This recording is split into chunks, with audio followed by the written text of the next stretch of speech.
هنعمل اقوى ساندوتش ممكن تجربوه في البيت، بجد هيبقى ادمان. الفيلي تشيز ستيك بطريقه سهله جدا، عايزه اقول لكم ما عندكمش وقت هتعرفوا تعملوه في ثانيه، وطعمه خطير يا جماعه. لو جربتوه مره بجد مش هتبطلوا تعملوه. تعالوا بقى نشوف هنعمله ازاي.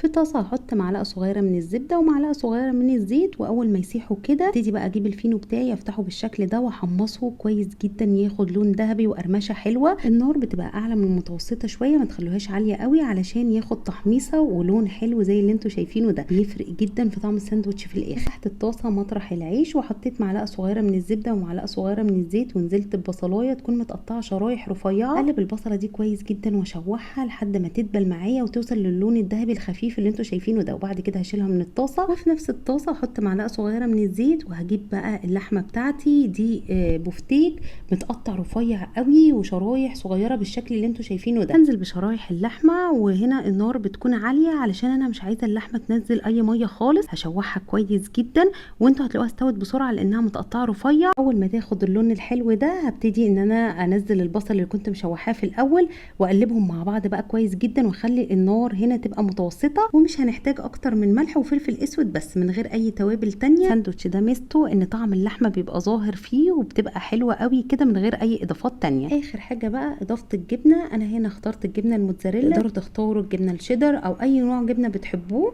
هغطيها بس علشان الجبنه تسيح وتبقى بالشكل اللي انتوا شايفينه ده. شايفين بقى شكلها تحفه ازاي، اللحمه مع المطه بتاعت الجبنه والبصل المتكرمل، والريحه يا جماعه خطيره. هجيب العيش بتاعي واديله دهنه بسيطه قوي كده من المايونيز، وطبعا ده اختياري، وهبتدي بقى ان انا اعمل الساندوتش بتاعي بكل سهوله زي ما انتوا شايفين كده. شايفين بقى شكله حلو ازاي، يفتح النفس على الاكل. شفتوا قد ايه طريقته سهله وبسيطه، ما عندكمش وقت تعملوا اكل هتعملوه بكل سهوله، وطعمه حلو جدا كمان ينافس اكبر المطاعم اللي بتقدمه. جربوه، انا واثقه جدا ان هو هيعجبكم. وطبعا لو عجبكم الفيديو ما تنسوش اللايك والشير، واشوفكم على خير في فيديو جديد.